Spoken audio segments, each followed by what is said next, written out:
You may not have noticed these white boxes mounted on poles across Seattle. When I'm walking downtown, I look up and I see these things that weren't there before. It's designed to keep our community safe and just to be part of effective government. Do you know what these white boxes are on street corners in Seattle, Washington?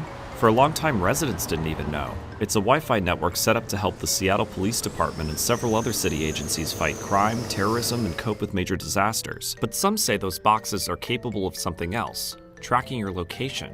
We're a great police department. We want to make sure we're doing everything we can to keep the community safe. Part of that is using technology to our advantage to make our jobs easier, to make our investigations more successful. That's Sergeant Sean Whitcomb of the Seattle Police Department. He agreed to talk with us about Seattle's mesh network Wi-Fi system that is a part of a $2.7 million grant from the Federal Emergency Management Agency. That's a part of the Department of Homeland Security. This is the Port Security Grant. It's got two major components. One is a camera component and one is a wireless mesh or Wi-Fi component.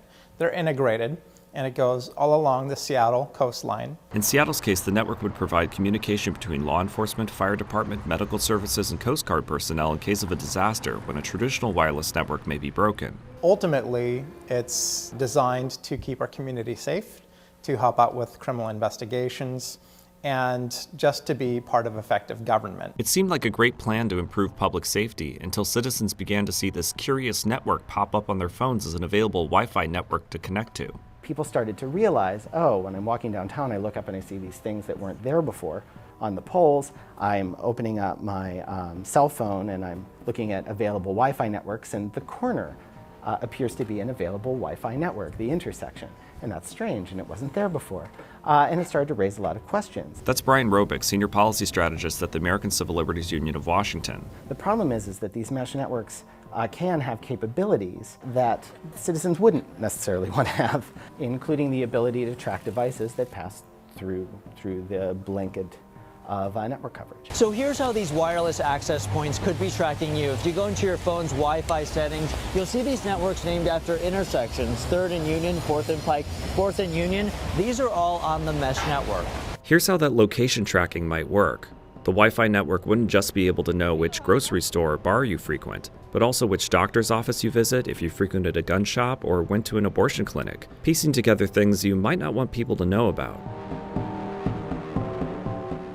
The concern from the public was big enough that the Seattle PD ended up shutting down the network in November 2013. And since those concerns were raised by the community, we have been working with the community and City Council and Mayor's office to develop a policy that will address privacy concerns while still allowing us to use this technology. But it's been 9 months and still no set of rules have been solidified. So the boxes are just sitting there, going unused until the Seattle PD can figure out protocols. Protocols would give the Seattle police the opportunity to show how they are going to use surveillance technology to protect people and show how they're going to protect their privacy. Aruba Networks, the manufacturer of Seattle's system, told us that the Wi-Fi they provided to the city is not designed to track users. But Robick says software updates could change this fact in the future, and without a crystal clear privacy policy for how the network is to be used, citizens don't have any reassurances that their privacy is being protected. The City Council has asked that every single time you add something or change something, that the police disclose it. And we're still waiting for them to disclose what they're going to do at the baseline. But without that, we have no assurance of what they're going to add on to the network to change it to do other things.